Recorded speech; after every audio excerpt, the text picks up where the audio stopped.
One of these is fake. Can you tell which one? We're going to talk about that in today's video.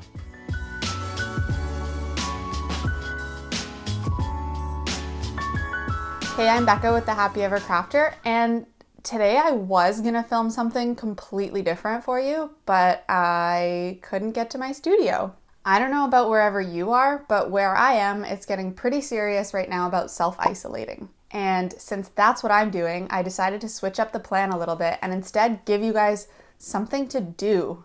And maybe even something potentially your kids can do too, because I know that can get crazy. I don't have kids, but I can just imagine. So anyway, at the end of this video, I'm gonna point you to my free class that I decided to put out this week, and it's gonna be awesome for anybody who wants something to do while they're stuck at home and kind of get a crash course in calligraphy. So I'll point you to that at the end. But before we can get there, I do have to clear up one question that'll be really important and really relevant to that class.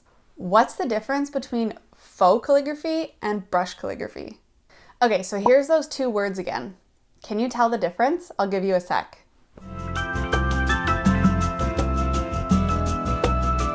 Okay, the answer is that one of them was done with a brush pen and one of them was done with a random Sharpie I had lying around my house. But honestly, anyone who's never done calligraphy before, or even maybe some people who have, would probably not be able to tell the difference. And that's the point. That's what we're talking about in this video. So let me explain. Oh, and I will tell you which one's which a little bit later. The point of faux calligraphy essentially is to be able to mimic exactly what you would create with a brush pen, but using any old tools or pens you have lying around. That's why it's awesome as your first attempt with calligraphy, or maybe for teaching kids, because you can literally use any pens or pencils or crayons or whatever you have. There's no need to be spending money on expensive brush pens or spending time trying to figure out exactly what brush pens are perfect for you to learn calligraphy with. So first I want to demonstrate the very, very basics of what a brush pen actually does. So this is a brush pen. It's called the Tombow Fudenosuke. It's one of the most popular for beginners, and I'll link to it down below. But because it's a brush pen, obviously it's flexible. So the tip of this pen, if you push on it, it'll make a thicker line, and if you don't, it'll leave the line thin. So the important part here is that in calligraphy, and this is the part I really want you to remember. In calligraphy, anywhere your pen is moving in an upwards direction on your page, so from bottom to top, is going to be a thin line, and you're not pressing on it. And then anywhere your pen is moving in a downwards direction from top to bottom, you're going to add pressure, and it's going to be a thick line. Okay? And that's really all you need to know. So that's how you get those really pretty variations you see in calligraphy between the thicker and the thinner lines. It's by adding or removing pressure. And so that's exactly how you would do it. So for example, if I was to just draw kind of some squiggles here that aren't a word, I'm pressing light up, hard down, light up, hard down, light up, hard down, and that's how you use a brush pen. It's all about adding and removing pressure.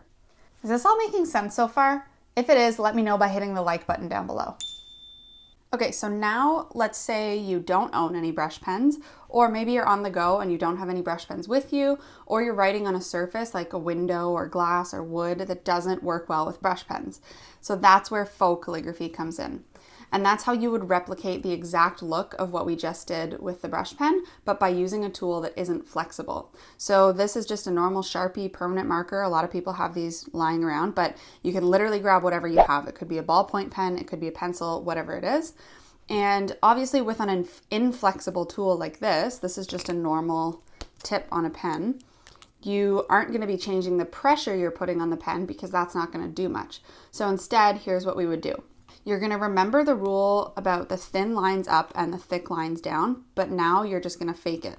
So you're going to draw that same thin line up that we did earlier with the brush pen, and you're going to draw the thick line down. But now, obviously, these are just the same line weight. So now all you have to do is go back and thicken the downstroke where it should be thick. And that's it. So now obviously all you're doing is faking it. So this is your light upstroke and this is your thick downstroke, just adding pressure to it. And that's how you get those same pretty variations, but just by faking it. So in faux calligraphy, all you're doing is adding the thicknesses where they should go after the fact.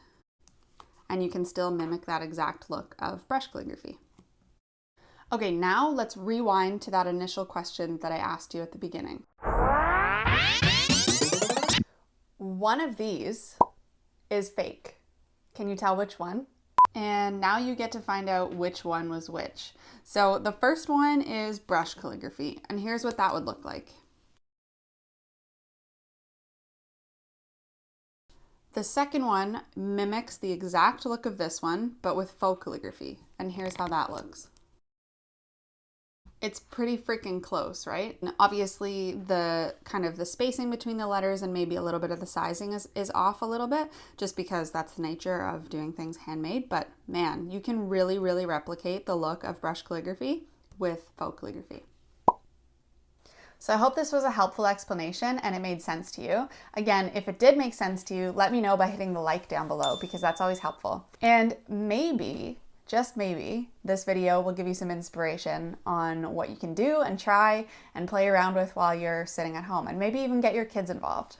Speaking of which, if you want to join that free class I'm putting together impromptu this week, yes, you'll be able to do it with whatever tools you have lying around your house. Head to www.thehappyevercrafter.com/crash course and you'll get all the information you need there.